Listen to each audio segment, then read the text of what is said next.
Bueno, haciendo mías muchas de las cosas o todas las que dijo Ángela, quiero también en primer lugar agradecer a los organizadores de este encuentro, que me hacen sentir muy bien, particularmente por supuesto a Adrián Ferreira y las personas que lo ayudaron, y a Gerardo Miño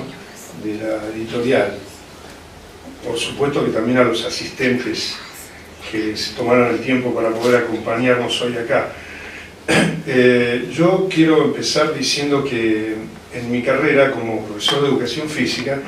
esta es una oportunidad muy significativa y muy importante. Por un lado, haber podido contribuir en un texto como este, tan importante, junto a una lista de autores,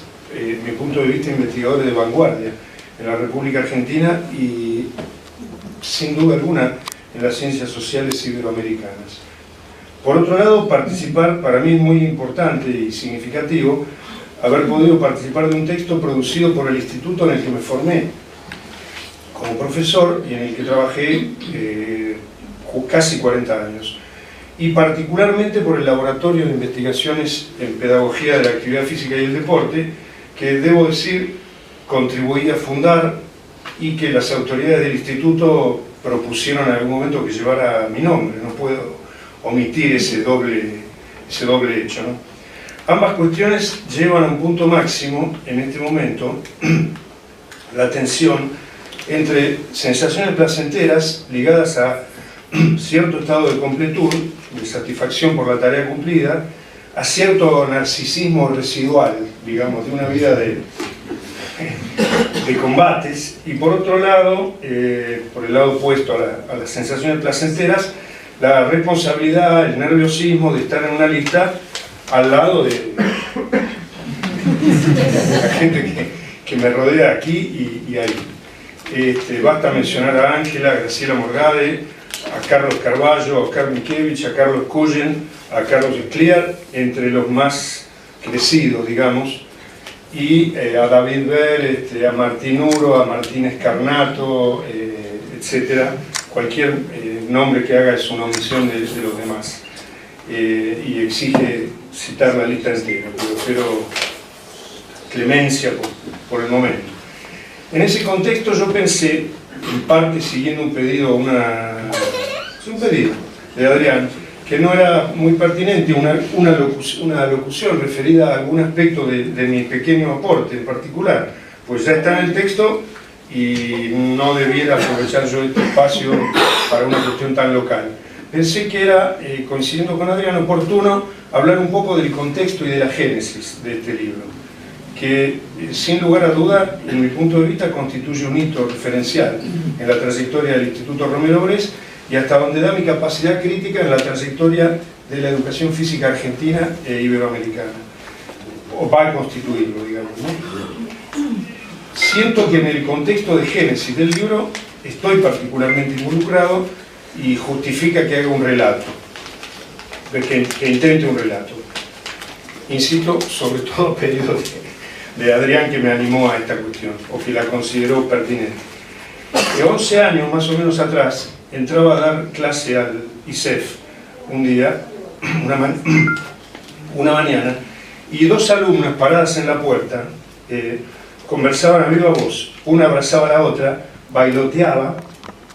y una le decía a la otra, con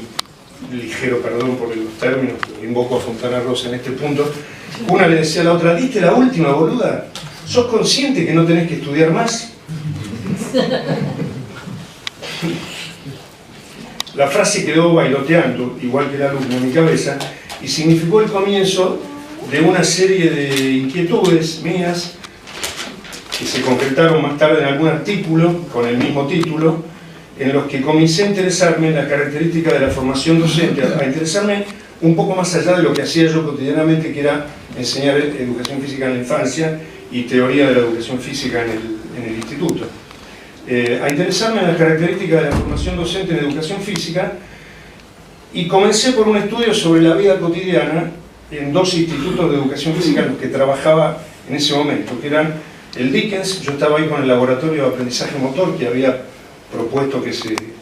funde, y el Romero Brest, en el cual daba clase. En ese contexto de ese trabajo empecé a visualizar prácticamente, digamos, el tránsito, la confrontación que venía sufriendo la educación física entre al menos dos paradigmas o concepciones, por no ser tan ampuloso. Y publiqué un artículo allí, en esa época, perfil dominante y perfil emergente en educación física, retomando una construcción conceptual que había aprendido de Eduardo Remedi. Era evidente que el perfil dominante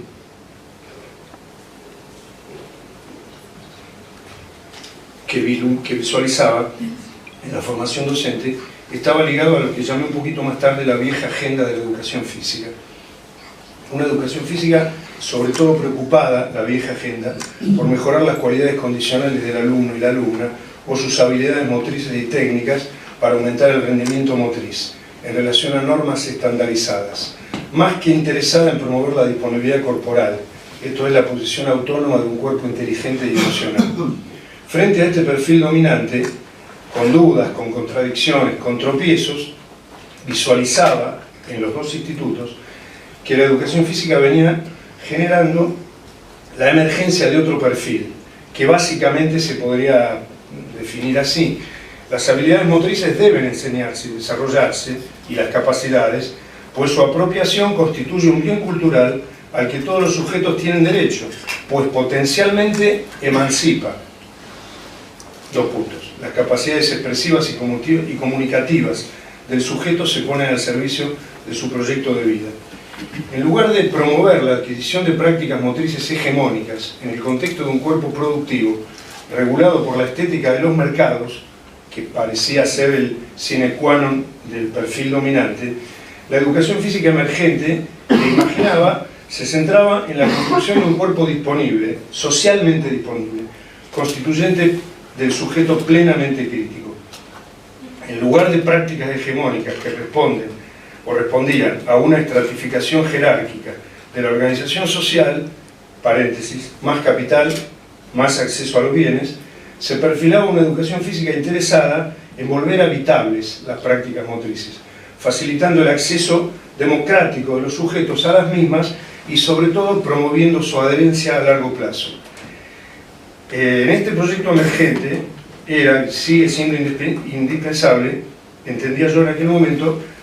seguir la tarea que habían comenzado otros de pedagogizar las prácticas de la educación física, es decir, volver a situarlas en el marco de la relación fines-medios propia de las instituciones fuertemente didácticas y estudiando las transformaciones que adopta el saber circulante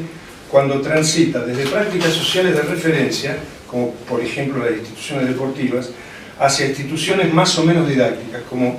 la escuela, el club de iniciación, etc. Ese era un poco el contexto de los años 2008-2009. En ese marco apareció la propuesta del INFOD,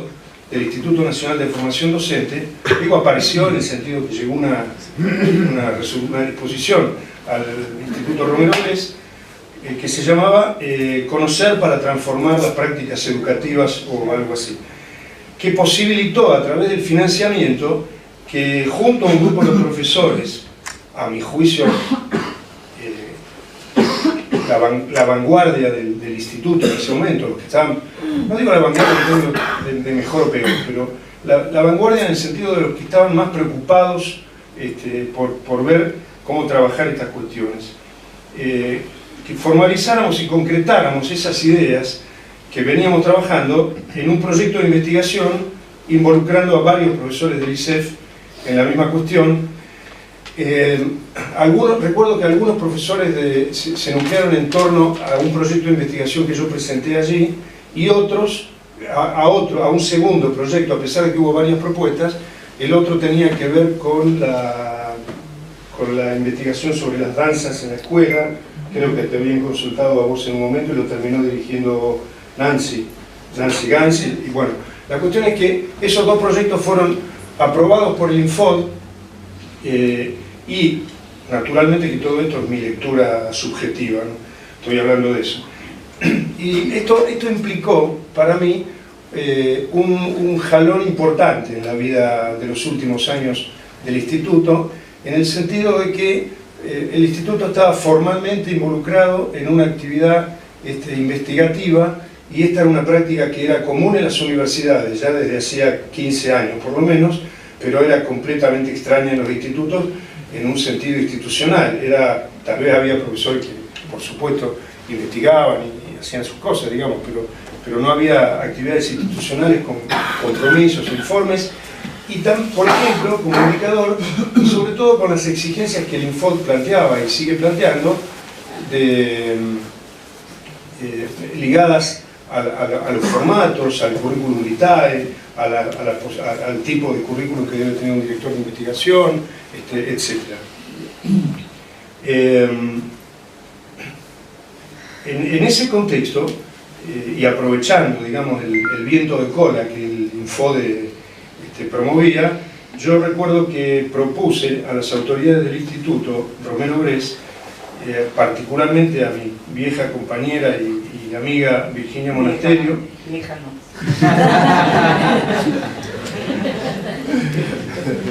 A mi antigua compañera, la creación de un laboratorio de pedagogía. Primero pensamos en educación física, después ya haciendo mediaciones con las prácticas discursivas, veíamos que había pocas posibilidades. Entonces tuvimos que ayornar un poco el título y abrirlo un poco más a la totalidad de los intereses del instituto, y ahí fue formateándose la idea de un laboratorio de pedagogía de la actividad física y el deporte, sabiendo las redundancias de origen que tenía el título, ¿cierto? Yo en mi trabajo anterior había tomado nota de un indicador, de una cuestión clave, ¿no? Clave para mí, por supuesto que, si bien en la parte de las declamaciones generales, ambos institutos de la capital ligaban su pertenencia a las prácticas educativas y al mundo de la pedagogía, etc., en ambos institutos había laboratorios de fisiología del ejercicio, pero no había ningún laboratorio de pedagogía, didáctica o cosas por el estilo, lo cual, digamos, ya nos hablaba del estado de la cuestión. Esto es de cuáles eran las concepciones referidas al cuerpo y a las prácticas motrices que circulaban en los institutos. Si uno tomaba como indicador qué tipo de actividad investigativa se desarrollaba, por cierto que seguramente bien desarrollada, no es esa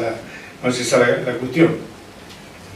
La sensibilidad de las autoridades del ISEF en ese momento hizo que se fueran superando en el lapso de 2 años varios escollos, resistencias de la comunidad profesoral a la concreción de tal laboratorio, y con más ganas que recursos ese laboratorio empezó a dar sus primeros pasos.